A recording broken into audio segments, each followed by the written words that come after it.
नमस्कार दोस्तों, यूपी बिहार की खबरों में आपका स्वागत है। आज हम आपको उत्तर प्रदेश, बिहार एवं देश दुनिया की तमाम 25 बड़ी खबरों को सिर्फ 7 मिनट के अंदर बताने जा रहे हैं। वीडियो को लाइक करें, चैनल को सब्सक्राइब कर दें। तो चलिए शुरू करते हैं। दिल्ली में एपी के कई पार्षद भाजपा में शामिल हो गए। जुलाई में विधायक और पूर्व मंत्री ने पार्टी छोड़ी थी। केंद्र सरकार ने यूनिफाइड पेंशन स्कीम को मंजूरी दे दी। 23 लाख केंद्रीय कर्मचारियों को फायदा। 1 अप्रैल 2025 से यह नियम लागू होगी। मथुरा यूपी में श्री कृष्ण जन्मस्थान सेवा संस्थान ने घोषणा की है कि 26 अगस्त को जन्माष्टमी पर कृष्ण जन्मस्थान मंदिर 20 घंटे के लिए खुला रहेगा, ताकि श्रद्धालु निर्बाध होकर दर्शन कर सके। प्रधानमंत्री मोदी ने रविवार को महाराष्ट्र के जलगांव में लखपति दीदी कार्यक्रम में शामिल हुए। उन्होंने स्व सहायता समूह को 5,000 करोड़ रुपए का लोन जारी किया। साथ ही 11 लाख लखपति दीदियों को सर्टिफिकेट भी दिया।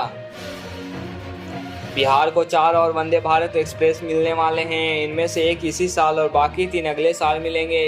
वंदे भारत से सफर करने से एक्सप्रेस ट्रेन की तुलना में आपके 4 से 5 घंटे की बचत होगी।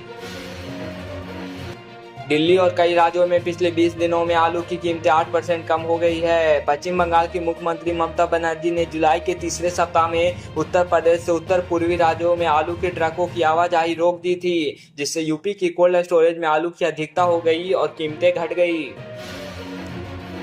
जम्मू कश्मीर के पूर्व मुख्यमंत्री और पीडीपी प्रमुख महबूबा मुफ्ती ने शनिवार को अपनी पार्टी का घोषणा पत्र जारी किया। इसमें 200 यूनिट फ्री बिजली, पुरानी पेंशन योजना की बहाली और संविदा शिक्षकों का मानदेय बढ़ाने जैसे वादे किए गए।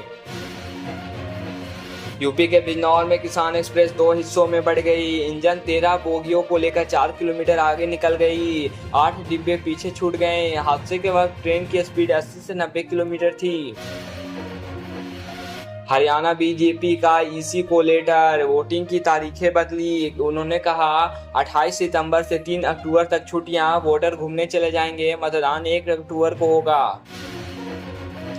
मायावती ने ऐलान किया कि उनकी पार्टी सपा और कांग्रेस से कभी गठबंधन नहीं करेगी, क्योंकि ये दोनों पार्टियां आरक्षण विरोधी है। उन्होंने एससी, एसटी और ओबीसी को अपने दम पर खड़े होने की बात कही है।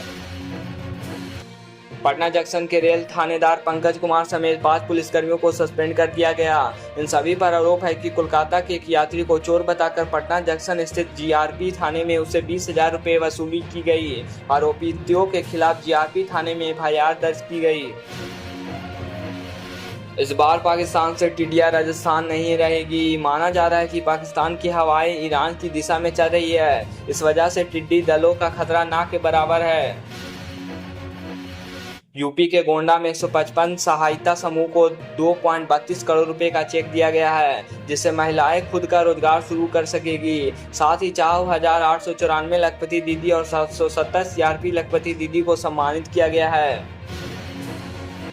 ट्रेनों में भीड़ को देखते हुए उत्तर मध्य रेलवे और पूर्वोत्तर रेलवे अपने यहां से चलने वाली करीब 30 ट्रेनों में जनरल कोच बढ़ाएगा। यह ट्रेन प्रयागराज जंक्शन से होकर गुजरने वाली है। ऐसे में यहां से सफर पर जाने वाले यात्रियों को सहूलियत मिलेगी। कानपुर में चंद्रशेखर आजाद का बड़ा बयान, बोले बहन जी पर टिप्पणी करने वाले बीजेपी विधायक को जूता से मारना चाहिए। इरफान सोलंकी का उत्पीड़न हुआ। एनसीपी के मुखिया शरद पवार ने महाराष्ट्र विधानसभा चुनाव से पहले ऐलान किया है कि उनकी पार्टी का कोई भी नेता सीएम पद का इच्छुक नहीं है। शरद पवार का कहना है कि उनका मकसद सरकार बदलने का है। पुणे में प्राइवेट कंपनी का हेलीकॉप्टर क्रैश, पायलट और 3 यात्री घायल। भारी बारिश के बीच तकनीकी खराबी से हादसा होने की आशंका। कानपुर के किदवई नगर सुभाष स्मारक इंटर कॉलेज से पुलिस ने एक सॉल्वर को अरेस्ट किया है। सातिर 5 लाख रुपए लेकर परीक्षा में बैठा था, लेकिन फोटो मिसमैच होने के चलते हाईटेक सॉफ्टवेयर से पकड़ा गया। पुलिस ने उसे अरेस्ट करके जेल भेज दिया। प्रधानमंत्री नरेंद्र मोदी ने रविवार सुबह मन की बात के 113वें स्पीड मोड में कहा, परिवारवादी राजनीति नई प्रतिभाओं को दमन करती है। बिना पॉलिटिकल बैकग्राउंड वाले युवाओं को राजनीति में आने से लोकतंत्र मजबूत होगा। अमित शाह बोले, मार्च 2026 तक देश से खत्म हो जाएगा नक्सलवाद। उन्होंने कहा, रूथलेस रणनीति से वामपंथी उग्रवाद पर होगा अंतिम प्रहार। छत्तीसगढ़ में बना बड़ा एक्शन। असम के मुख्यमंत्री हिमंता बिस्वा शर्मा ने कहा कि एक महीने में बांग्लादेश से कोई भी हिंदू असम या भारत में नहीं आया है। वहां की हिंदू कम्युनिटी वहीं पर लड़ रही है। बांग्लादेश से 35 मुस्लिम लोग जरूर आए हैं। केरल चलचित्र अकेडमी के चेयरपर्सन फिल्मेकर रजनीत ने दिया इस्तीफा। बंगाली एक्ट्रेस श्रीलेखा ने लगाए थे ऑडिशन के दौरान गलत तरीके से छूने के आरोप। गाजीपुर में भाजपा सदस्यता अभियान को लेकर हुई वर्कशॉप। प्रत्येक कार्यकर्ता को 200 सदस्यता कराने का लक्ष्य। मंडल और बूथों पर होगी कार्यशाला।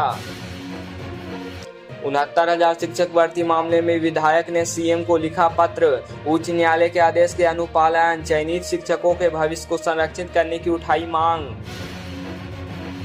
भारत में साइबर फ्रॉड के मामले तेजी से बढ़ रहे हैं। अमेरिकी कंपनी GMR मार्केटिंग के नाम पर बिहार में भी 330 लोगों को 40 लाख रुपए की ठगी का मामला सामने आया है। पटना के रामकृष्णा नगर थाना क्षेत्र के रहने वाले भूषण कुमार इसके शिकार हुए।